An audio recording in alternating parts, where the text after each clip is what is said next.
네, 감사합니다. 이 시간 우리 주시는 하나의 말씀은 로마서 7장 7절로 13절 말씀, 로마서 7장 7절로 13절 말씀, 신약성경 247면에 있는 말씀이 되겠습니다. 로마서 7장 7절로 13절 말씀, 우리 한 절씩 교독하신 후에 마지막 13절 말씀은 한 목소리로 합독하도록 하겠습니다. 제가 먼저 로마서 7장 7절 말씀 읽도록 하겠습니다. 그런즉 우리가 무슨 말을 하리요? 율법이 죄냐? 그럴 수 없느니라. 율법으로 말미암지 않고는 내가 죄를 알지 못하였으니 곧 율법이 탐내지 말라 하지 아니하였더라면 내가 탐심을 알지 못하였으리라. 그러나 죄가 괴를 타서 계명으로 말미암아 내 속에서 온갖 탐심을 이루었나니 이는 율법이 없으면 죄가 죽은 것임이라. 전에 율법을 깨닫지 못했을 때에는 내가 살았더니 계명이 이름에 죄는 살아나고 나는 죽었도다. 생명에 이르게 할 그 계명이 내게 대하여 도리어 사망에 이르게 하는 것이 되었도다. 죄가 기회를 타서 계명으로 말미암아 나를 속이고 그것으로 나를 죽였는지라. 이로 보건대 율법은 거룩하고 계명도 거룩하고 의로우며 선하도다. 함께요. 그런즉 선한 것이 내게 사망이 되었느냐? 그럴 수 없느니라. 오직 죄가 죄로 드러나기 위하여 선한 그것으로 말미암아 나를 죽게 만들었으니 이는 계명으로 말미암아 죄로 심히 죄되게 하려 함이라. 아멘. 할렐루야. 내 어둠 없이 살아있는 주님의 말씀을 사모함으로 말미암아 그 어느 때보다도 주님께 주시는 평안, 주님께 주시는 위로, 그 은혜를 사모함으로 말미암아 이렇게 예배의 자리에 함께 하시는 우리 모든 성도님들을 주님 안에 축복합니다. 우리 옆에 있는 분한테 정말 이렇게 인사하시면 좋을 것 같아요. 하나님께서 당신에게 은혜를 베풀어 주십니다. 자, 한 번 더 인사하실 때 하나님께서 당신을 잘 알고 계십니다. 자, 그래서 한 번 더요, 한 번 더. 그래서 당신에게 화평을 주길 원하십니다. 여러분 정말 믿으십니까? 벌써 오늘 제가 1부 예배를 드리고 나서 한 분이 저한테 그러셨어요. 지금 이제 목이 좀 쉬어 있잖아요. 쉬어 있는데 찬양에서 한이 느껴진다. 예. 제 목소리가 죄송합니다. 이게 약간 그 뭐라 그러죠? 세상 말로 트로트? 예, 뽕삘이 난다고 하나요? 예, 한이 느껴진다고 하셔서 제가 평생 처음 들어봐가지고, 예, 왜일까요? 이번 주간 정말 기도를 뜨겁게 했어요. 무엇을 위해서 기도했냐? 여러분들의 갈등을 위해서 하나님이 기도를 많이 시키시더라고요. 보세요. 이러니까 제가 한이 나오죠, 제가. 벌써, 예, 아직 시작도 안 했는데, 아이고, 주여가 나왔잖아요, 지금. 예, 맞습니다. 오늘 말씀이 그러해요. 사실 그 누구도 전쟁터 같은 삶, 막 싸움이 있는 삶, 갈등이 가득한 삶을 원하지 않을 것입니다. 누구나가 다 화평한 삶. 이쪽 정말 원하시는군요, 이쪽. 누구나 다 은혜가 가득한 삶. 누구나 다 내가 노력하는 만큼, 내가 결단하고 믿음으로 행한 만큼 열매 맺는 삶을 살기를 원하지 매번 싸움을. 근데 그 싸움도 어떤 싸움이에요? 예상하지 못한 싸움인 거예요. 나도 모르게 걸려 넘어지는 싸움이라는 거죠. 누구도 그런 예상하지 못한 싸움을 원치 않는다는 것입니다. 하지만 안타깝게도 우리는 내가 바라지도 않고 원하지도 않는 갈등이라는 것을 경험하고 산다는 거예요. 왜요? 이제껏 나는 잘 살아왔습니다. 이제껏 화평하게 살던 방식에 아무런 문제가 없다고 여겨졌는데 자꾸만 누군가가 태클을 건다는 거예요. 나는 잘 살고 있어요. 시비를 건다는 거예요. 아니, 정확히는 나는 지금 악하게 살려는 것도 아니고 믿음으로 잘 결단해서 잘 살아가려고 하는데 그것도 나 혼자요? 아니요. 나 혼자만 그렇게 사는 것이 아니라 함께, 내 가족이 함께, 내 직장 동료가 함께, 교회 공동체가 함께 잘 살려고 하는데, 그래서 믿음으로 결단하고 하나님의 말씀대로 잘 살려고 하는데 기가 막힐 정도로 그 결단을 마치 비웃기려 하듯이 시비를 건다는 거죠. 자연스럽게 무슨 말을 하면은 내가 분노가 치밀지 않은 거예요. 무슨 행동을 하면은 그걸 알지 않으면 그렇게 할 수가 없는 겁니다. 너무 자연스럽게 나로 말미암아 분노가 치밀어 오르고 서러움이 치밀어 오르고 억울함이 치밀어 오르는 그 말과 행동을 위해서 공교롭게 나는 선하게 믿음으로 살려고 하는데 나를 뭐로 만들고 있어요? 상대가 죄를 짓는 사람으로. 나를 뭐로 만들고 있어요? 가해자로 만들어버리는 겁니다. 나를 답답한 사람 만들고 나를 우리 가족 가운데 마치 나로 인해 화평이 없는 것처럼 나를 내몬다는 거예요. 그러니까 나도 모르게 아니 대체 나한테 왜 이러는 거야? 내가 무슨 애를 끼쳤다고 나한테 왜 그러는 거야? 내가 뭘 그렇게 잘못했어? 제발 나를 상관하지 말고 그러면 당신 갈 길은 알아서 가고 나는 내 갈 길 알아서 갈 테니까 신경 쓰지 마. 그런 말이 입 밖으로, 그런 말이 행동으로 툭 튀어나온다는 거예요. 근데 문제는 이 대상이 누구죠? 이 대상이 남이 아니라 가족일 때도 있다는 겁니다. 사랑해서 결혼한 배우자가 그러는 거예요. 내 배 아파 낳은 내 자녀가 그러는 거예요. 누구보다 나를 이해해 줄 것 같은 부모님이 그러는 거예요. 그러다 보니 말씀 잘 알겠죠. 사명 잘 알겠습니다. 그런데 내 가족에게조차도 그 어떤 갈등으로 인해서 나 스스로 낙심하고 나 스스로 절망하고 나 스스로 분노하고 결국에는 어떻게 됩니까? 포기해버리는 거예요. 왜죠? 문제는 그거예요. 노력을 안 하는 게 문제가 아니라니까요. 노력을 했어요. 노력을 했는데 변화가 없는 거예요. 아니, 변화는커녕 오히려 더 악해진 것 같습니다. 오히려 변화는커녕 더 안 좋아지는 것 같다는 거죠. 예, 맞아요. 우리는 내가 예상하지 않고 내가 바라지 않는 갈등들이 너무 많습니다. 정확히는 나를 건드리는 것들이 너무 많아요. 사람이 건드립니다. 환경이 건드립니다. 문제는 그 사람 중에는 가족이 날 건드립니다. 그런데 만일 여러분과 저를 건드리는 대상이 그런 사람도 아니고 환경도 아닌 하나님께서 내 삶에 개입하셔서 건드리신 거라고 한다면, 그러니까 누가 봐도 하나님이 지금 나한테 듣기 싫은 말씀을 주시는 거죠. 누가 봐도 하나님이 나로 하여금 기도하는 상황을 주시는 거예요. 기도하지 않으면 안 되는 상황을 주시는 겁니다. 그래서 나를 건드리신 거예요. 문제는 그 말씀과 그 상황이 받아들일 수 있습니까? 아니요, 받아들일 수가 없는 거예요. 왜 나에게 이런 말씀을 주시는 거야? 나는 피해자인데 왜 나에게 이런 상황을 주시는 거야? 나 지금 겨우겨우 숨 쉬는 것도 힘든데 여기까지 나오는 것도 힘든데 하나님 대체 나에게 어떡하라고 이런 상황을 주시는 거야? 라고 하면서 그런 마음이 드는 만한 말씀과 상황을 주신다. 그렇게 건드리신다고 하면 그때는 어떻게 하시겠습니까? 하나님한테도 하나님 나 좀 내버려 두세요. 나는 상관하지 말고 하나님 갈 길 알아서 가세요. 나는 이미 지쳤습니다. 라고 하시겠습니까? 사실 투정을 부리지만 전혀 그렇게가 안 된다는 거예요. 왜죠? 고백하실게요. 나는 은혜가 필요합니다. 때로는 하나님이 원망스러워요. 때로는 말씀이 원망스럽습니다. 몰랐으면 모르겠는데 알게 주셨어요. 근데 받아들여집니까? 아니, 안 받아들여지는 거죠. 왜요? 내 눈이 보이는 상황은 아무런 변화, 아니 더 악해졌어요. 내가 체감하는 거는 오히려 더 악해졌어요. 근데 상대가 하나님이니까 항변도 못해요. 그러다 보니 어떻게 합니까? 애써 외면하거나 내가 알아서 걸러서 드리려고 하는 내 마음에서부터 항변하는 어떠한 거부감이라는 것이 불일 듯이 일어나게 된다는 것이죠. 그렇습니다. 말씀의 빛이 비추이면, 그렇습니다. 말씀이 뭐라고요? 고백하실게요. 말씀은 빛입니다. 말씀은 능력입니다. 예, 빛이 비추면 우린 뭘 기대하죠? 능력이 임하면 우린 뭘 기대하죠? 평강을 원해요. 은혜를 원해요. 말씀의 빛이 비추면 마치 하나님께서 내가 나아가는 길마다 걸림돌을 다 제거해 주실 것 같고 어떤 어둠도 없을 것 같으며 그 하나님의 능력으로 말미암아 만사형통할 것 같은데, 아이러니하게 말씀의 빛이 비추면 우리의 내면은 저항한다는 거예요. 왜죠? 내가 원하는 빛이 아니거든요. 내가 원하는 능력이 아닌 거예요. 그럴 때 내 마음에서 저항이 일어난다고 하더라도 상대가 하나님이니까 바로 순적하게 주님 맞습니다.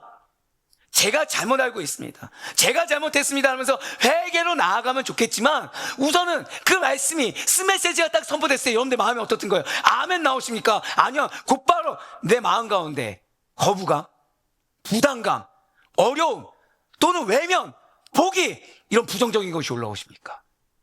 우선은 반항부터 하고 본다는 거죠. 왜죠? 문제는 여러분들이 게을러서가 아니에요. 열심히 있어요. 믿음으로 결단도 해요. 기도도 해요. 가족은 합니까 안 합니까? 나보다는 안 하는 거예요. 아니면 아예 안 하는 거예요. 책임은 누가 지고 있죠? 내가 짊어진 짐이 훨씬 더 많거든요. 그러다 보니까 뭐라고 나옵니까? 근데 말씀은 누구한테 주고 있어요? 나한테. 근데 나는 내가 피해자인데 그 말씀은 또 누구를 지적하고 있어요? 나한테. 근데 또 사명은 누구에게 줘요? 나한테. 그러니까 마음에서 반항이 일어나는 거예요. 어려움이 일어나는 거죠. 대체 주님 나한테 왜 그러십니까? 내가 뭘 그렇게 잘못했습니까? 나보고 어떡하라고 합니까? 내가 무슨 그렇게 큰 죄를 지었다고? 여기서 나한테 대체 어쩌라고 이러시는 겁니까? 나 어떻게 살라고? 이 말씀 가지고 나 어떻게 살라고? 내가 피해자인데 왜 대체 내가 문제인 것처럼 나한테 뭐라고 하시는 겁니까? 저 사람은 안 변합니까? 이 상황은 안 변합니까? 나 대체 어떻게 합니까? 그런데 이렇게 시작하는 저항이 무엇입니까? 그것이 바로 말씀의 선함이 가져오는, 고백하실게요, 내면의 갈등. 그냥 갈등이 아니에요. 말씀이 선하기 때문에 여러분들에게 주어진 내면의 갈등이라는 것입니다. 맞습니다. 분명 우리는 말씀의 은혜를 받길 원해요. 분명 우리는 그 가운데 그 말씀의 능력을 믿기 때문에 우리는 그 주님께서 주시는 위로를 받길 원하고 힘을 얻길 바라고 말씀의 능력으로 말미암아 내 환경이 변화되길 원하고 사람이 변화되길 원하고 그 말씀이 우리 삶 가운데 성취되기를 원하고 있다는 거죠. 그런데 은혜를 받으면 받을수록 자꾸만 갈등을 경험하게 된다는 거예요. 은혜를 받으면 받을수록 내 눈에서 눈물 흘릴 일이 더 많아진다는 거죠. 사랑과의 갈등이 그러합니다. 내 상황을 둘러싼 갈등이 그러합니다. 그런데 더 큰 문제는 분명히 말씀으로 체험받기를 원하는 나의 바람과는 달리 말씀으로부터 부딪히는 갈등이 훨씬 더 많이 경험되게 된다는 거예요. 깨달음은 많아요. 삶에서 부딪히는 겁니다. 깨달음은 많아요. 여기서도 부딪히는 겁니다. 내 환경에 저 말씀 맞지 않아. 내 상황에 저 말씀 맞지 않아. 근데 문제는 뭐예요? 그 말씀을 지속적으로 주고 있다는 거죠. 그러다 보니 자유함은커녕 분명히 말씀은 자유함을 준다는데 어려움을 겪는 거예요. 말씀 피하고 싶습니다. 예배를 피하고 싶습니다. 그래서 그렇게 되는 거죠. 모른 척하고 싶어요. 타협하고 싶어요. 포기하고자 하는 마음이 나도 모르는 사이에 내 마음을 틈타버립니다. 그러나 여러분들 기억하시길 바라요. 피한다고 해서, 모른 척한다고 해서, 타협한다고 해서, 포기해버린다고 해서 그런 것들은 우리들에게 평안을 줄 수가 없습니다. 그런 것들은 주님의 뜻을 이룰 수도 없고 참된 자유함도 누릴 수가 없다는 거예요. 맞습니다. 주님은 여러분들을 잘 알고 계십니다. 옆에 있는 분한테 한 번 더 이렇게 인사하실게요. 주님은 우리를 너무 잘 알고 계십니다.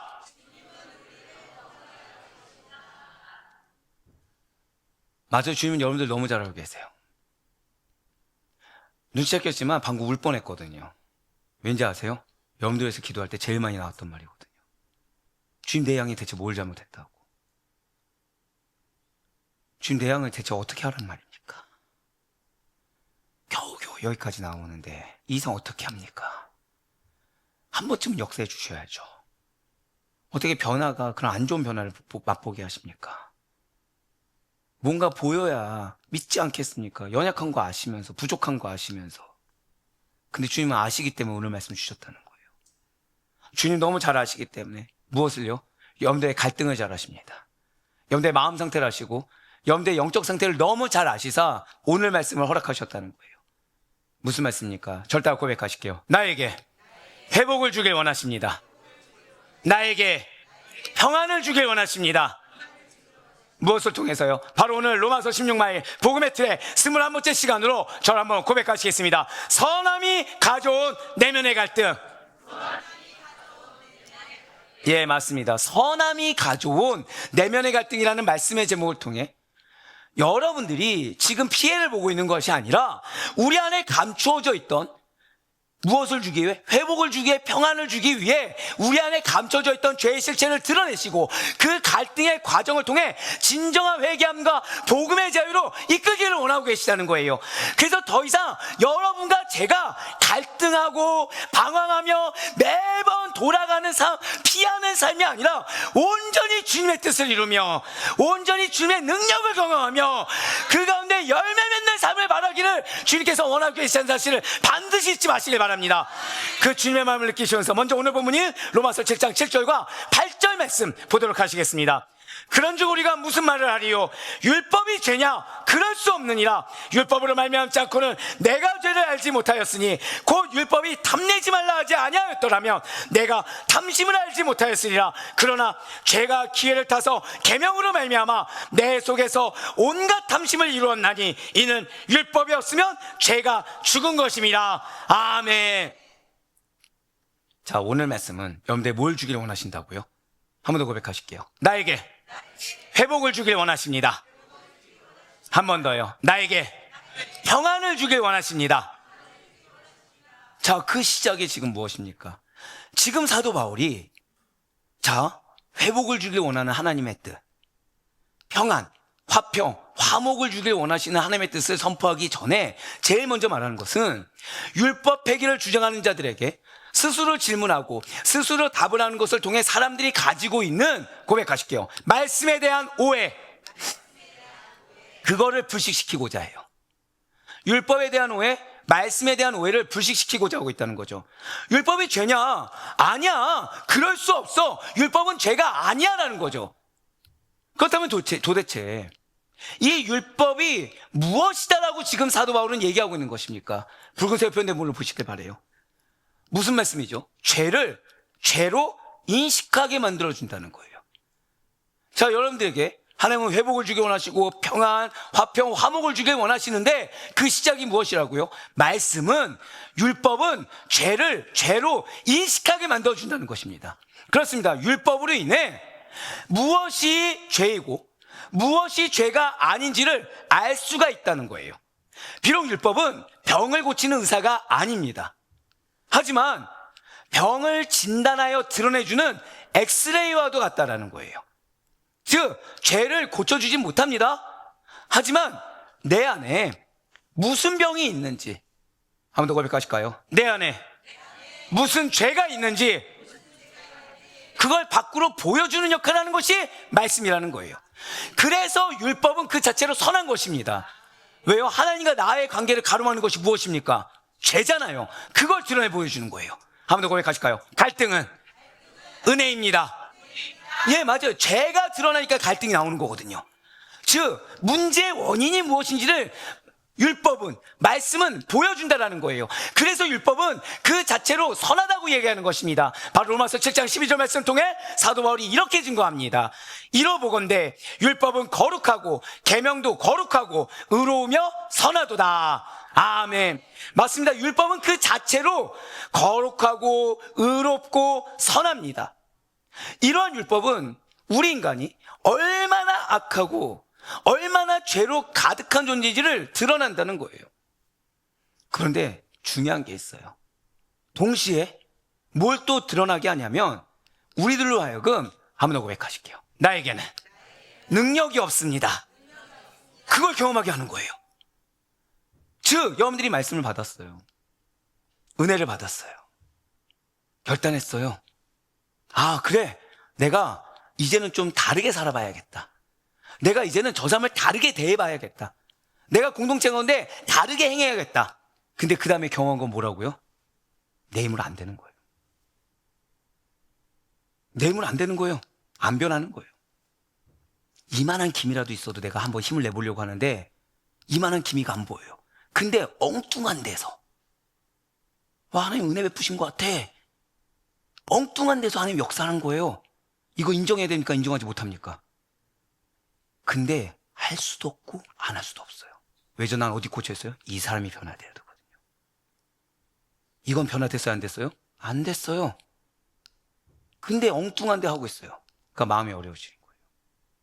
근데 뭘 느끼게 된다고요? 능력이 없구나, 내가 진짜. 해봤자 소용이 없구나. 예, 맞습니다. 율법은 동시에 우리들로 하여금 그 죄를 스스로 없앨 능력이 전혀 없는 자들임을 깨닫게 해준다는 것입니다. 율법은, 고백하실게요, 나는 타락하였습니다. 나는 무능합니다. 그거를 밝히 보여준다는 거예요. 내가 얼마나 전적으로 타락했는지, 내가 얼마나 전적으로 무능한지를 밝히 보여준다는 거죠. 그래서 율법을 통해 탐심을 내어서는 안 돼. 기껏 말씀 줬는데 그 말씀을 너의 욕심으로 악용해서는 안 돼라는 가르침을 듣고 나서야 비로소 내 안에 뭐가 있음이 발견됩니까? 탐심이. 내 안에 욕심이 있는지 그 실체를 깨닫게 된다는 것입니다. 맞습니다. 말씀을 듣고 나서 왜 불편하죠? 나는 내 배우자를 위해서 내가 희생한다 생각했어요. 근데 뭐가 발견됩니까? 내 욕심이 발견되는 거예요. 진짜 배우자를 위해서 한 게 아니라 내가 원하는 이상향의 배우자를 만들길 원하는 거죠. 난 자녀를 위해서 내가 희생한다 생각했어요. 근데 뭐가 발견돼요? 진짜 자녀의 가치를 알아준 것이 아니라 내가 바라는 이상향의 자녀를 보고 있었던 거예요. 율법이 그걸 깨닫게 하는 겁니다. 말씀이 그걸 깨닫게 해요. 그러니까 그런 말씀 내려지니까 불편합니까? 안 불편합니까? 너무 불편하죠. 마치 어떤 느낌이 들어요? 내가 그동안 남편을 위해서, 아내를 위해서, 자녀를 위해서, 부모를 위해서 희생한 것이 다 마치 산산조각 나는 것 같거든요. 다 마치 무시당하는 것 같고, 다 마치 헛된 세월 보는 것처럼 느껴지거든요. 예. 그래서 마음이 어려워요. 그래서 불편해요. 그래서 괴로워져요. 그런데 문제는 이렇게 율법이 나타나기 전에는 죄가 여기저기 활개를 치고 나도 사람들이 눈치를 채지 못했습니다. 즉 말씀이 내려지기 전에는 옆에 있는 사람도 그렇게 사는 거예요. 옆에 있는 사람도 그렇게 사는 거예요. 그러니까 내가 뭐가 문제인지 모르는 거죠. 왜요? 옆에 있는 사람들도 그렇게 살고 있거든요. 근데 문제는 또 다른 옆에 있는 사람은 그렇게 했는데 배우자가 너무 잘해주고 있는 거예요. 자녀가 잘 따라주고 있는 거예요. 어떻게 해요? 말씀대로 하지 않고 그냥 인간적으로 욕심대로 하고 있는데도 변화된 사람들처럼 보이는 것이 있다는 거죠. 그가 내가 문제인지 모릅니다. 누가 문제 같아요? 나는 동일한 방법으로 사랑을 베풀고 동일한 방법으로 행하고 있는데 변하지 않는 배우자가 문제고 변하지 않는 자녀가 문제라고 잘못 착각하게 된다는 것입니다. 그래서 죄가 드러나지 않으니까 마치 죄가 없는 것처럼, 죄는 이미 죽어 없어진 것처럼, 나는 문제가 아닌 것처럼 그렇게 알았다는 거예요. 그런데 이게 웬일입니까? 율법이라는, 말씀이라는 엑셀빛을 추가하고 나니까 생각조차 하지 못할 정도의 가공할 만한 죄악이 내 안에 살아있는 것이 발견되더라는 거예요. 나는 배우자를 위해서 희생한 것 같았지만 내가 알고 봤더니 내 안에 내가 원하는 이상대로 저 사람을 끌어맞추려고 했었구나. 이 사람을 내가 인정하지 않았구나. 이 가치, 하나님이 나에게 보내신 귀한 영혼이라고 했는데 난 영혼을 본 것이 아니라 내 소유를 알았구나. 그걸 이제서 깨닫는 거예요. 게다가 죄는 여기서 더 큰 문제가 발생합니다. 율법에 의해 죄가 드러나는 정도로 멈추는 것이 아니라 역으로 그 계명을 발판 삼아 교묘하게 죄를 더 짓도록 부추기기까지 한다는 거죠. 즉 말씀을 주신 것은 나의 죄를 깨닫고 빨리 회개하고 하나님께 돌이키라는 건데 그 말씀을 누구에게 적용해요? 상대에게 적용하는 거예요. 교묘하게 정죄 용도로 쓰기 시작했다는 거죠. 오늘 보면 로마서 7장 8절 말씀을 다시 한번 더 보시길 바랍니다. 지금 붉은색 표현대로 보시면 죄가, 이렇게 지금 죄가 계명을 기회로 삼아 탐심을 더 이뤘다, 이 뜻이 과연 무엇입니까? 율법을 통해 그거는 죄야, 죄를 짓지 마라고 제안하면 제안할수록 더더욱 그 계명을 어기고 범죄하고자 하는 우리 인간 내면에 존재하는, 고백하실게요, 죄악된 본성, 그것이 그러하다는 거예요. 왜? 너 이거 하지 마 하면은 그거 합니까 안 합니까? 더 하고 싶어지지 않습니까? 그것만 하지 마라고 하면은 딱 그거를 꼭 하지 않으면 직성이 안 풀리는 거예요. 나한테 제발 그 말만 하지 마라고 하면 상대가 뭘 건드립니까? 그 말을 하는 거죠. 기다렸다는 듯이 그 말을 하는 거죠. 내가 분리할 때 나는 어떻습니까? 상대방이 뭐 싫어하는지 알아요. 그 말이 편린인 걸 알아요. 그럼 그걸 건드리는 겁니다. 상대도 내가 싫어하는 거 뭔지 아니까 그걸 건드리고, 나도 상대가 뭐가 편린인 걸 아니까 그걸 건드려서 심기를 건드리고 시비를 걸고 싶어진다는 거죠. 이것이 무엇이라고요? 계명을 어기고 범죄하고자 하는 우리 인간 내면에 존재하는 죄악된 본성이라는 것입니다. 근데 여기서 나는 뭐라 핑계대요? 말씀을 핑계대는 거예요. 사실은 뭐죠? 지기 싫은 거거든요. 사실은 뭐죠? 굴복시키고 싶은 거거든요. 근데 나는 그거를 드러낼 수가 없으니, 인정하기 싫으니 뭐를 핑계댔다고요? 말씀을 핑계대는 겁니다. 그렇습니다.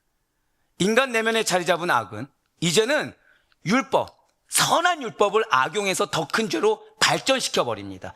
그래서 지금 사도 바울은 죄가 계명을 기회 삼아서 탐심을 이뤘다라고 고백하고 있는 거예요. 지금 이 말씀은 단순한 신학적인 개념이 결코 아닙니다. 이 말씀은 우리들의 일상 속에서 어쩌면 누군가는 오늘 아침, 어쩌면 누군가는 어제, 지난 주간에도 너무나 생생하게 경험되고 있는 인간의 심리를 매우 정확하게 찌르고 있다는 거예요. 우리들이 하지 마라는 말을 들을 때 어떤 일이 일어나게 됩니까? 묘하게도 그 말이 들린 순간 그 하지 말라는 것에 마음이 쏠리게 됩니다. 거기에 마음이 꽂히게 되는 거예요. 가정에서든 직장에서든 이런 형상을 경험하게 된다는 거죠. 하다못해 심지어 교회 안에서조차 그 말을 해서는 안 됩니다, 그 행동은 삼가야 됩니다 라는 말이 들리면 오히려 마음속 깊은 곳에 설마라는 생각과 함께 왜 안 되는 거지? 아니 어떻게 사람이 그렇게 안 하면서 살 수가 있어? 아니 한 번쯤은 괜찮은 거지. 아 너무 목사님 현실을 모르는 거 아니야? 라는 의구심을 빙자한 반항심, 반발심이 내 안에서 올라온다는 것입니다. 그렇습니다. 아이에게 이 상자 열지 마라고 하면 이 상자는 더 이상 그 아이에게 그냥 평범한 상자가 아니라 마치 판도라 상자 같은, 판도라의 상자 같은 그 안에 무엇인가 꼭 확인해야 할 것이 있는 것처럼 느껴지게 된다는 거예요. 마찬가지로 인간의 마음 역시 고백하실게요. 하나님께서 정하신 선이 있습니다. 예, 맞아요. 하나님께서 정하신 선이 있어요. 이 선을 넘으면 안 된다고 하셨어요. 하나님께서 정확히 말하면 금지하신 어떠한 경계를 마주할 때마다 그 경계 너머에 무언가 더 좋은 것이 있지 않을까? 내가 이거 하면 좀 더 유익을 누리지 않을까? 이거 하면 내가 좀 더 편해지지 않을까? 이거 하면 내가 더 빨리 달성할 수 있지 않을까? 라는 유혹에 이끌린다는 거죠. 누구처럼요? 마치 하와가 뱀의 유혹에 이끌렸던 것처럼 말입니다. 창세기 3장 1절에서 3절까지와 6절의 말씀 보도록 하시겠습니다. 그런데 뱀은 여호와 하나님이 지으신 들짐승 중에 가장 강교하니라. 뱀이 여자에게 물어 이르되 하나님이 참으로 너희에게 동산 모든 나무의 열매를 먹지 말라 하시더냐? 여자가 뱀에게 말하되 동산 나무의 열매를 우리가 먹을 수 있으나 동산 중앙에 있는 나무의 열매는 하나님의 말씀에 너희는 먹지도 말고 만지도 말라, 너희가 죽을까 하노라 하셨느니라. 여자가 그 나무를 본즉 먹음직도 하고 보암직도 하고 지혜롭게 할 만큼 탐스럽기도 한 나무인지라. 여자가 그 열매를 따먹고 자기와 함께 있는 남편에게도 주매 그도 먹은지라. 아멘. 분명히 죽는다고 하셨죠. 근데 알까요 모를까요? 알아요. 그게 너무 탐스러운 거예요. 그러니까 어떻게 믿고 싶습니까? 죽진 않을 거야 하고 믿고 싶은 거예요. 뱀은 말을 했죠. 그 말을 잡은 사람은 누구입니까? 뱀이 입에 떠넣여 주셨습니까? 아니에요. 사람이 미혹됐어요. 왜요? 탐심 때문에. 금지의 경계가 보이면 우리는 그 경계를 넘어보고 싶은 충동을 느낍니다. 분명 그 자체로 의롭고 선한 율법이에요. 말씀은 선합니다. 믿으십니까? 말씀에 은혜가 있고 능력이 있습니다. 믿으십니까? 그런데 그 순간만큼은 나를 위해서 존재해야 되는 거죠. 내가 하나님을 위해, 내가 말씀을 위해 존재하는 것이 아니라 말씀이 나를 위해 존재해야 되는 거예요. 말씀이 고작 내 감정을 위해 존재해야 되고, 말씀이 고작 내 탐심을 위해 존재하게끔 내 스스로가 착각하면서 왜곡한다는 거죠. 분명 말씀은 그렇지만 의롭고 선한 말씀이 맞습니다. 그래서 우리로 하여금 우리 인간이 얼마나 악하고 얼마나 죄로 가득한 존재인지를 반드시 드러내요. 그런데 동시에 우리 인간은 또 그 죄를 스스로 없앨 능력이 전혀 없는 자들이라는 사실을 말씀은 꼭 건드려서 끄집어낸다는 거죠. 곧 율법은 우리들의 전적 타락과 전적 무능함을 밝히 그냥 얕게 보여준 것도 아니고 낱낱이 파헤쳐 주신다는 거예요. 진실로 율법은 죄인들에게 계명을 내려주고 그 계명을 온전히 지키지 못한 우리 자신 안에 죄가 살아있음을 절감하게 합니다. 그리고 그동안 내가 의롭다고 믿고 있고 내가 문제가 없다고 믿고 있고 내가 희생양이라고 믿고 있었던 착각과 그릇된 확신을 깨버린다는 거예요. 고백하실까요? 말씀은 착각과 그릇된 확신을 깨버립니다. 맞아요. 그래서 불편한 거예요. 그래서 부담스러운 거고, 그래서 안 받아들이고 싶은 겁니다. 그런데 그래서 사도 바울은 오늘 본 말씀을 통해 율법은 죄를 깨닫게 함으로 다른 것을 죽게 만드는 것이 아니라 고백하실까요? 자기 기만과 착각. 더 이상 착각하지 않게 하는 거예요. 자기 기만을 깨버리는 거예요. 오늘 본문인 로마서 7장 9절의 말씀이 그러합니다. 이 9절 말씀이 오늘 설교의 키포인트예요. 반드시 잊지 말아야 되고 오늘 반드시 여러분들이 암송에서도 붙들어야 될 말씀이 바로 이 말씀입니다. 우리 9절 말씀 다 같이 읽겠습니다. 시작. 전에 율법을 깨닫지 못했을 때에는 내가 살았더니 계명이 이름에 죄는 사랑하고 나는 죽었도다. 아멘. 맞아요. 그러니까 성도님들 중에서 많은 분들이 말씀의 은혜를 받습니다. 이 다음 말이 무슨 말인 줄 알고 어떻게 아멘 하시죠? 예, 믿음의 순수성을 칭찬합니다. 말씀 깨달음을 받았어요. 그러니까 마음이 뜨거워집니까? 안 뜨거워집니까? 뭐 아멘 했으니까 뜨거워지다고 하셔야죠. 네, 뜨거워집니다. 그러니까 이거 어디서 실천하려고요? 우리 교회는 어디서 실천하셔야 된다고요? 가정에 실천하려고 하는 거예요. 근데 가자마자 뭘 직면하죠? 네, 그 웃음대로예요. 근데 여러분들이 인내심이 있기 때문에 한 달이고 되게 뻔뻔하다. 인내심 있다고 했더니 다들 막 이렇게 야, 원래 여기서는 아무도 꼬닥꼬지 못하고 되게 심각하게 모셨어야 되는 건데 지금. 네, 하여튼 한 달이고 두 달이고 다 노력을 해봤어요. 포기하지 않고. 변화가 있습니까? 없습니까? 없는 거예요. 포기하고 싶어지죠. 근데 포기를 할 때 야, 내가 이런 존재구나 하고 인정하고 포기하는 게 아니라 다 소용없었네. 거봐, 내 남편은 이전대로 해야 정신 차려. 내 애는 이전대로 해야 정신 차려. 이전으로 돌아가고 싶어 하는 거예요. 왜죠? 그게 내가 살 것 같거든요. 그게 내 직성이 풀리거든요. 내가 속이 시원하거든요, 그게. 그게 속이 더 훨씬 더 후련하고 편하거든요. 그런데 지금 불구세 표현된 물을 보시길 바래요. 계명이 이름에. 그러니까 그 전에 말씀이나 율법을 깨닫지 못했을 때는 그냥 나 편한 대로 직성 풀린 대로 다 살아왔어요. 근데 말씀이 주셨더니 내 안에 죄성이 뭔지가 다 낱낱이 발견되는 거예요. 근데 누가 죽어요? 그러면서 내 옛모습이 죽는 거예요. 네, 성도님들, 이렇게 죽는다라는 것은 항상 절망이 아닙니다. 오히려 고백하실까요? 소망이 되는 죽음이 있습니다. 맞습니다. 해충은 어떻죠? 해충은 죽여서라도 박멸해야만 합니다. 잘못된 관습과 전통 역시도 없애야만 해요. 왜입니까? 해충이 왜 나쁘죠? 해충이 나쁜 이유는 그냥 봤을 때는 잘 몰라요. 근데 그 해충을 놔두게 되면 단순한 농작물 피해 정도가 아니라 결국에는 우리들을 병들게 하는 질병을 전파하고 건축물이나 물품에 공동체에 피해를 주기 때문입니다. 그냥 놔뒀을 때는 몰라요. 근데 놔두면 어떻게 된다고요? 우리에게 질병이라는 걸 전파하고 하다못해 건축물이나 물품에 피해를, 그러니까 나 하나에서 끝나지 않게 된다는 거죠. 마찬가지예요.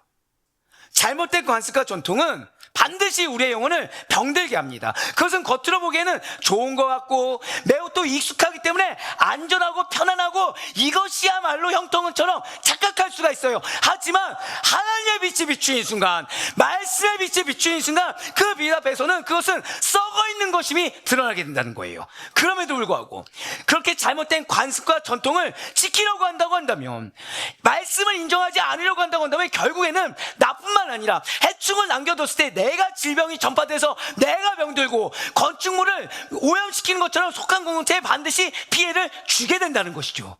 그래서 율법이 그러한 하나님의 빛의 역할을 한다는 거예요. 맞습니다. 진실로 율법은 말씀은 여러분들을 죽이기 위해 주어진 것이 아니에요. 고백하실까요? 내 안의 죄, 거짓된 의, 그거를 내 안에 꼭꼭 감춰놨던 죄를 드러내고 내가 의로운 척, 거룩한 척, 믿음인 척했던 거짓의 의를 드러내서 진정한 생명으로 인도하기 위해 누구를요? 나에서 끝입니까? 아니요. 나에게 붙여준 영혼까지 같이 진정한 생명으로 인도하기 위해 주어진 것이 말씀임을 믿으시길 바랍니다. 마치 의사가 병을 진단하기 위해 엑스레이를 비추는데 그 엑스레이 빛 때문에 병이 생긴 것이 아니라 이미 있던 병이 드러난 것처럼. 그래서 율법을 엑스레이라 표현한 거예요. 진실로 율법은 고백하실까요? 죄의 실체를 보여줍니다. 없던 거를 있게 만든 게 아니에요. 있던 거를, 숨겨왔던 것이 드러났을 뿐입니다.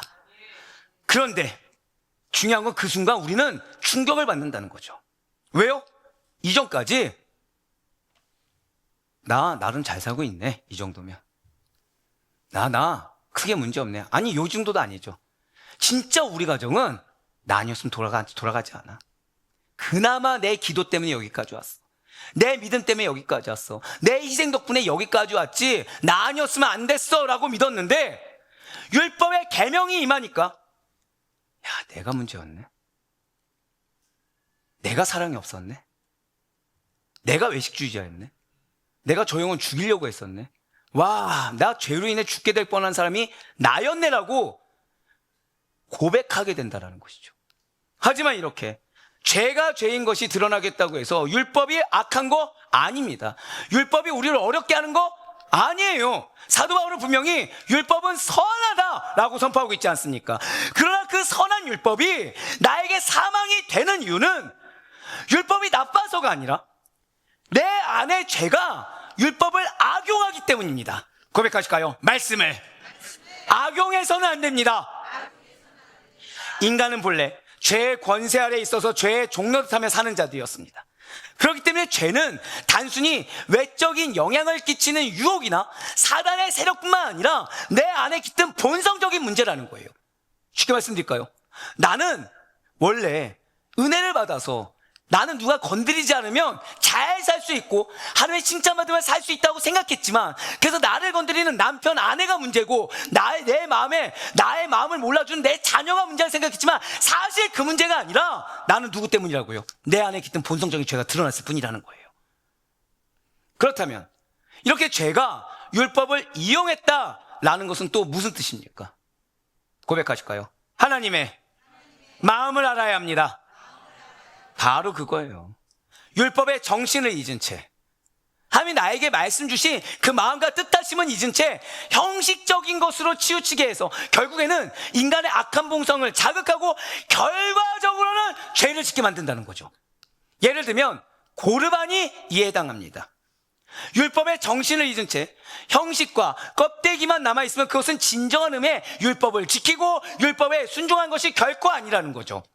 율법의 형식만, 즉 종교의 형식만 붙잡는 것은 하나님과 반대되는 길을 걷는 것과 다를 바가 없다는 거예요. 그렇다면 방금 고르반과 같다고 했는데 이 고르반이 대체 무엇입니까? 고르반은 하나님께 드리기 위해 구별된 제물이나 헌물을 의미합니다. 고르반은 초기에는 하나님께 자기 물건을 헌신하여 드린다라는 신앙적인 의미로 사용했어요. 그럼 좋은 겁니까? 안 좋은 겁니까? 너무 좋은 거죠. 되게 못된 질문 드려볼게요. 자, 여러분들은 11조를 하실 때 새 전입니까? 새 후입니까? 아우, 감사합니다. 용기 있게. 예, 새 전이죠. 자, 그러면 또 하나. 여러분들은 자, 월급을 딱 받으면 가계부를 쓰실 거잖아요. 다 나눠놓으시잖아요. 11조를 따로 빼놓으십니까? 아니면 일단은 다 이렇게 쓸 거 해놓고 남은 거 중에 헌금하십니까? 이야, 중직은 다르네요. 네. 자, 맞아요. 그게 고르반이죠, 사실은. 이 돈은 하나님께 드릴 거라는 거예요. 이 돈은.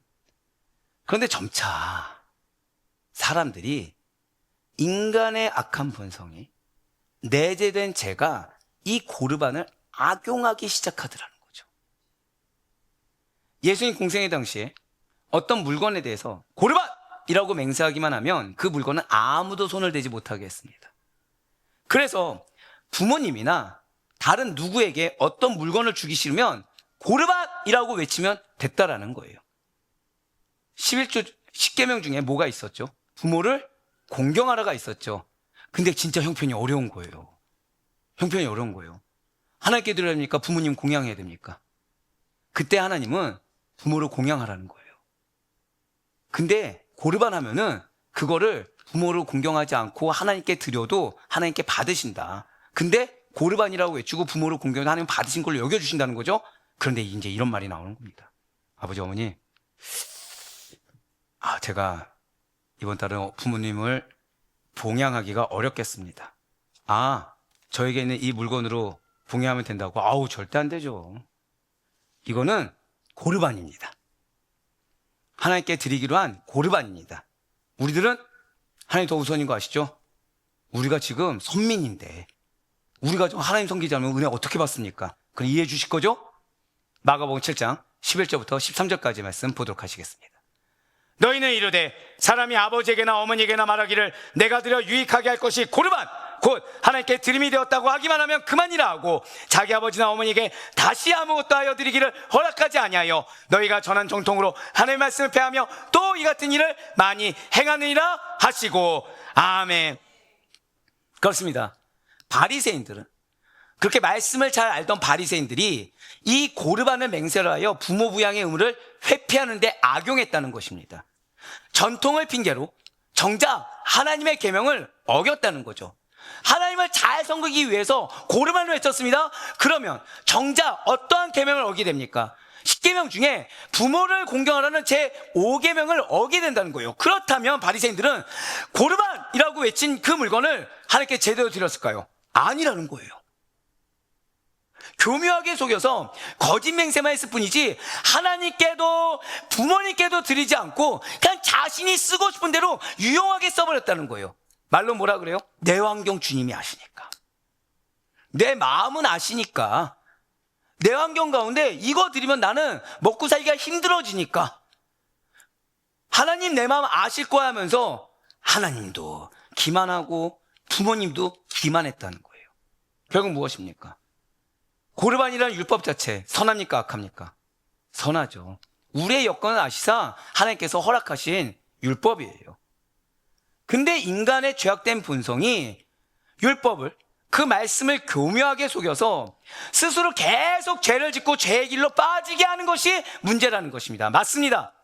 죄는 여러분들을 기만하고 유혹해서 타락한 인간의 본성이 계속 죄짓게 하면서 정작 하나님을 기만하게 만듭니다. 그렇다면 죄는 과연 여러분들을 어떻게 속일까요?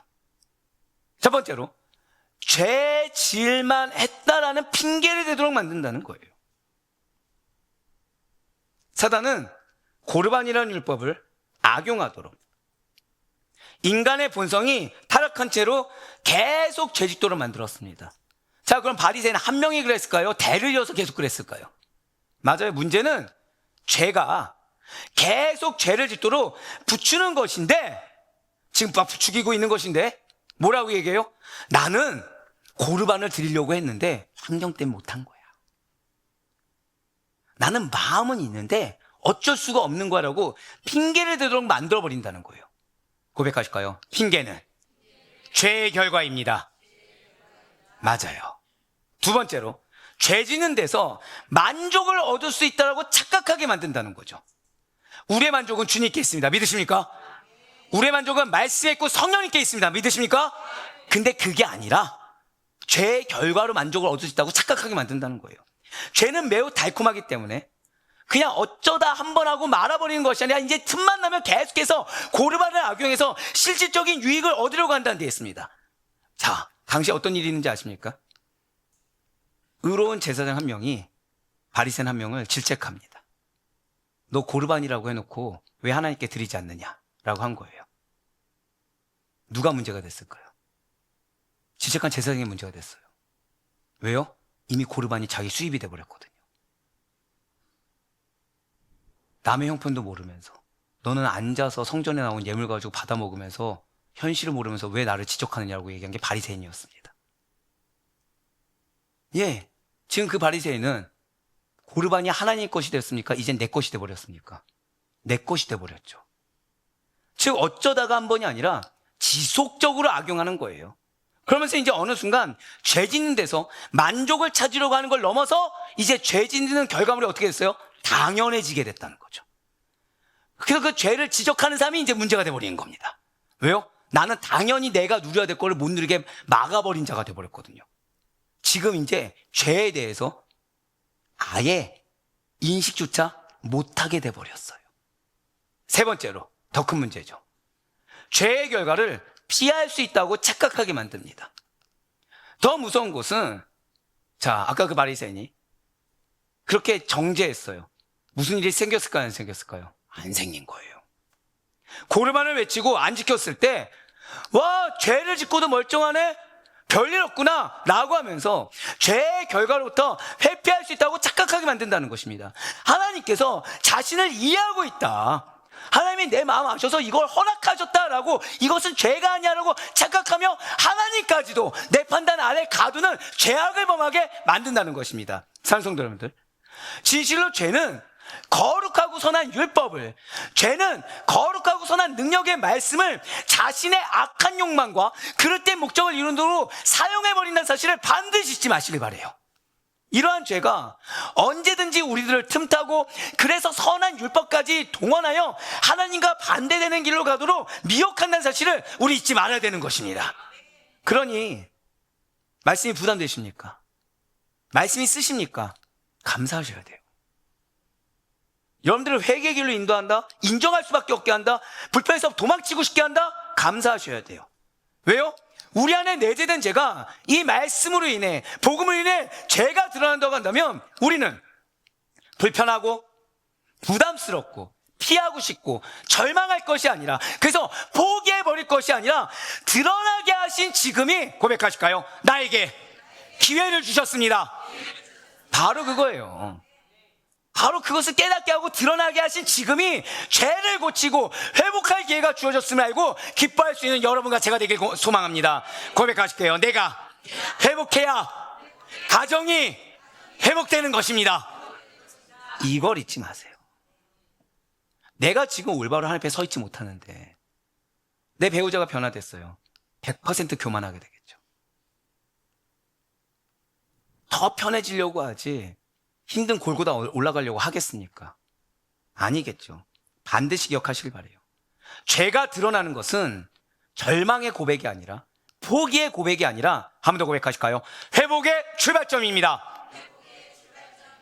즉 여러분들이 그 허다한 갈등 앞에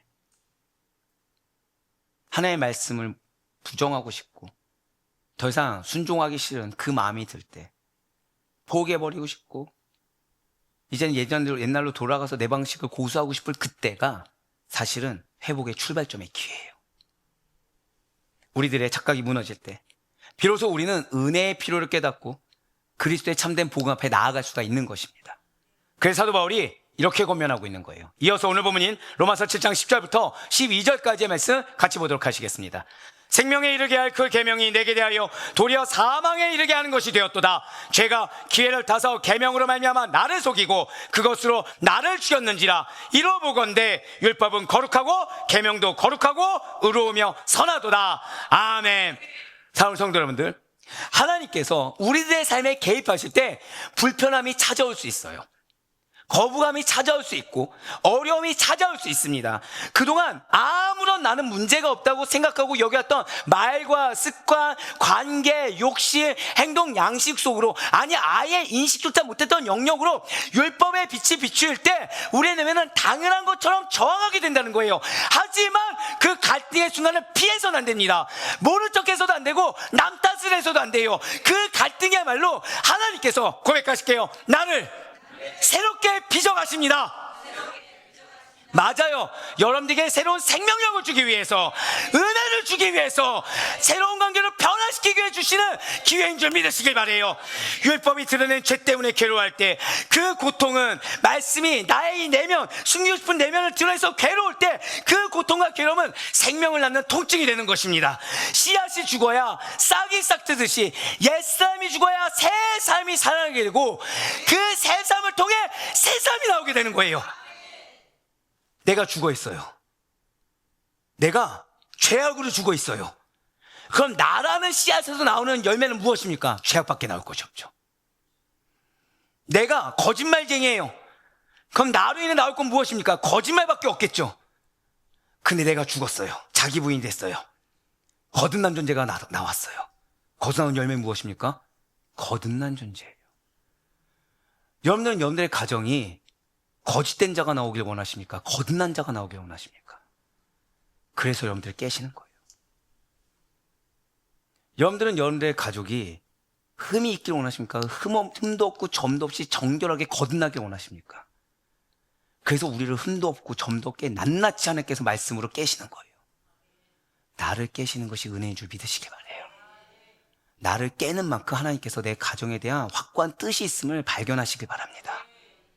바울이 경험한 나는 죽었도다, 내가 죄인 중에 괴수요 나는 죽었도다라는 탄식은 탄식에서 끝나는 것이 아니라 동시에 복음의 새로운 문을 여는 선언인 것입니다. 우리 한번 고백하실까요? 나는 죽었습니다. 그게 새로운 문을 여는 선언이에요. 죽은 자가, 배우자가 내가 이 말만 하지 마라는 말을 했다고 해서 걸릴 것이 무엇이 있겠습니까? 드러낼 것은 말씀밖에 없죠. 죽은 자가 제발 이 행동은 하지 마라는 행동을 앞에 있는 사람이 했다고 해서 무엇이 감정적으로 올라올 것이 무엇이 있겠습니까? 내가 행할 것은 주님께서 행하신 그 말씀 그대로의 순종이죠. 오늘 우리에게 주시는 말씀 굉장히 명확합니다. 착한 말씀, 그 율법은 지금 나를 죽이고 헛되게 만들고 쓸모없게 만드는 것이 아니라 내 안에 죄가 낱낱이 드러나서 죽이는 거예요. 그리고 바로 지금 그 자리, 회개 자리에서 하나님의 은혜가 시작되게 되는 것입니다.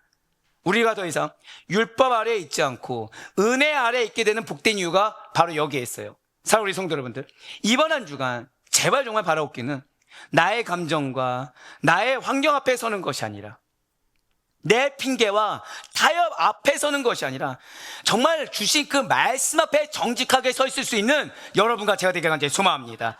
그래서 하나님께서 여러분들의 삶에 말씀으로 개입하실 때 이것이 기회인 줄 제발 깨달으시고 회피하거나 모른 척하거나 도망치거나 정지하는 것이 아니라 순종으로 맞설 수 있는 우리가 되시길 간절히 소망합니다.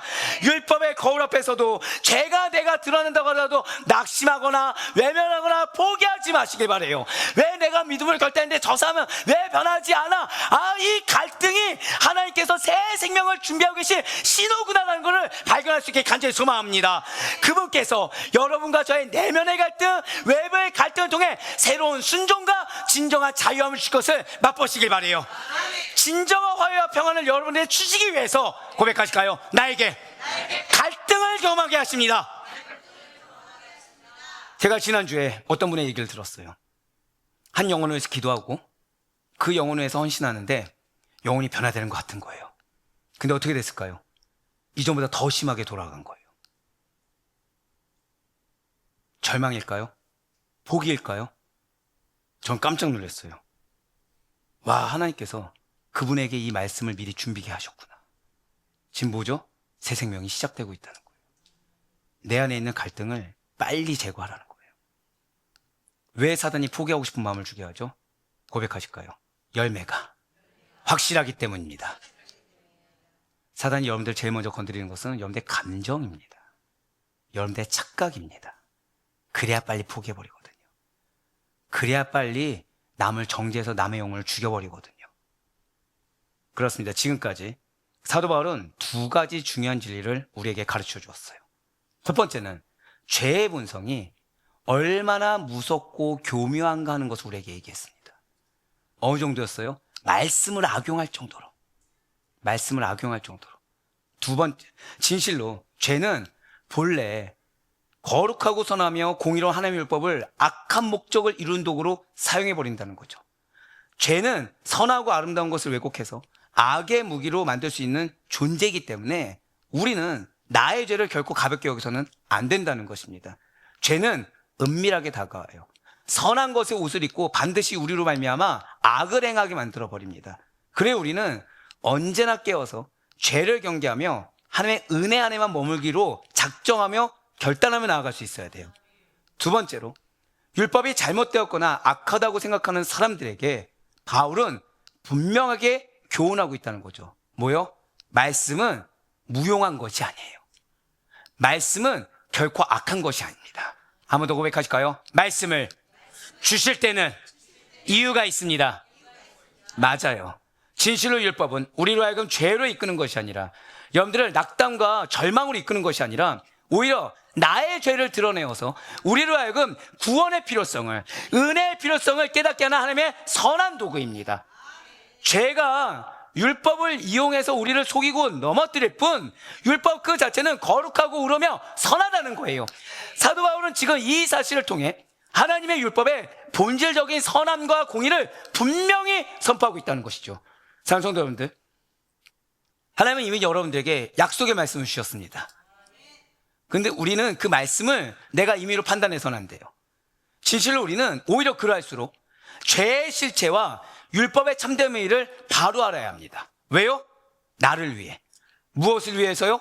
나의 평안과 나의 회복을 위해서 우리는 반드시 죄의 실체와 말씀의 참된 의미를 바로 알아야 된다는 거예요.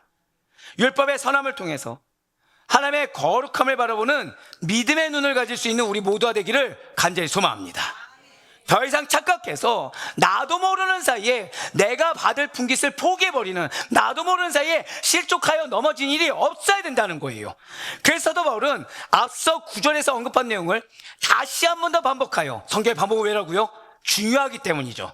그래서 9절에서 언급한 내용을 다시 한 번 더 반복하여 강조하면서 이렇게 선포합니다. 마지막으로 오늘 본문 로마서 7장 13절 말씀 보도록 하시겠습니다. 그런즉 선한 것이 내게 사망이 되었느냐? 그럴 수 없느니라. 오직 죄가 죄로 드러나게 하여 선한 그것으로 말미암아 나를 죽게 만들었으니 이는 계명으로 말미암아 죄로 심히 죄되게 하려 함이라. 아멘. 율법은요, 여러분들을 죽게 하는 것이 아니에요. 여러분들을 낙담 가운데 빠뜨리는 것이 아니에요. 율법은 그저 죄가 죄로 드러나게 하는 역할을 가지고 있을 뿐입니다. 율법이 비칠 때 뭐가 드러납니까? 한 번 더 고백하실까요? 나의 죄가 반드시 드러납니다. 당연히 불편하죠. 당연히 불편하죠. 당연히 어렵죠. 당연히 부담되고 당연히 억울하죠.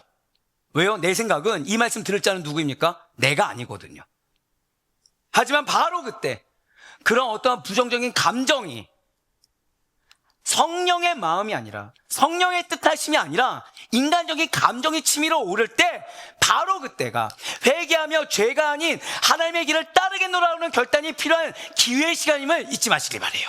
한 번 더 고백하실까요? 감정이 올라올 때가 기회입니다. 그렇습니다. 나는 그동안 잘 살고 있다. 나는 그동안 내가 희생하며 살고 있다라고 생각하며 살아왔어요.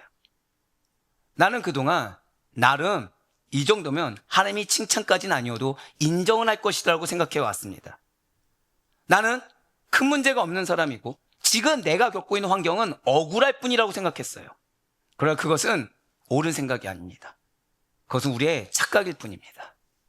착각은 자유라고 말들은 하지만 율법이 아니었다고 한다면, 예수 그리스도가 아니었다고 한다면 평생 우리는 그러한 착각에서 벗어나지 못하고 지옥불을 향해 달려갔을 거예요. 내 안에 탐심, 내 안에 교만, 위선과 자기의의 눈이 멀어서 나는 나에 대해서 평생 착각하며 살았을 거라는 거죠. 그러나 율법의 거울 앞에서, 그 복음의 빛 앞에서 우리는 깨달을 수가 있다는 것입니다. 무엇을요? 내가 죄인입니다. 내가 저 영혼을 죽이고 있었습니다. 내가 공동체에 위해를 가하고 있었습니다. 나는 스스로 도저히 고칠 수가 없는 자입니다. 주여, 내 이 어찌할 수 없는 이 마음을, 아니 이 완악함을, 이 고집을, 죄악을 고쳐 주시옵소서.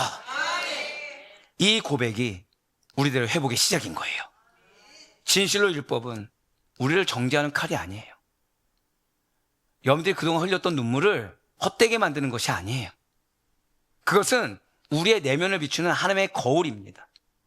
그 거울 앞에서 우리는 스스로가 의롭다고 말할 수 없음을, 스스로가 억울하다고 말할 수 없음을, 한 줄기 선함조차 우리 안에 없음을 보게 합니다. 그러나 감사하게도 보게 하신 주님께서는 그 절망의 자리에 우리를 머물게 하지 아니하세요.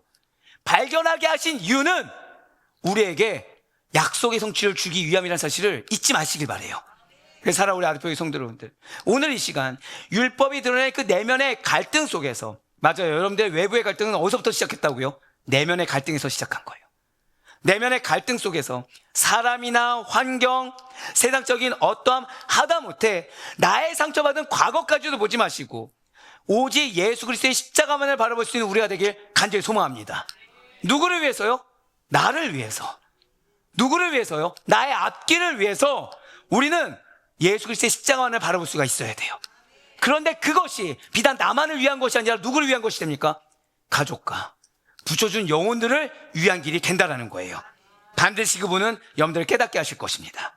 그 말씀 앞에 아멘으로 이렇게 인정하시고 순복한 우리들은 그분의 은혜 안에서 나의 죄는 죽고 생명은 피어남을, 영혼이 변화되고 공동체가 거듭나게 됨을 반드시 경험하게 되실 거예요. 그 갈등이 오히려 은혜의 통로가 되게 하시고 그 절망이 놀랍게도 복음의 빛으로 바뀌게 하시는 주의 은혜가 이 시간 인정하고 결단을 우리 모두에게 내려주고 있음을 반드시 믿으시길 바랍니다. 예수님이 아니었다면 우리는 결코 스스로를 깨닫지 못했을 거예요. 예수님이 아니었다면 우리는 인정할 수도 못했고 우리는 무엇이 잘못된지 모른 채 평생 착각하며 살았을 거예요. 하지만 예수님이 계신 덕분에, 하지만 지금 이 순간에도 성령님이 내주하시다 우리에게 사인을 보내주신 그 덕분에 우리는 다시 시작할 수가 있는 것입니다. 그의 바랄 없기는 더 이상 착각하지 않는 우리가 되길 바랍니다. 더 이상 달파지 않는 우리가 되길 바라요. 핑계대지 않기로 결단하여 늘 경각심을 가지고 분별하며 살기를 소망하는, 그리하여 바로 오늘 그분의 은혜로 말미암아 새 마음 한번 우리 고백하실까요? 나는 새 마음이 시급합니다. 그 새 마음을 입으시고 복음의 자유한 가운데 말씀을 주신 주님께서 이끌기 원하시고 주길 원하시는 평안의 삶, 은혜의 삶, 그런 공동체로 기쁨으로 맞이할 수 있는 우리 모두가 될 수 있기를 주님의 이름으로 간절히 축원합니다.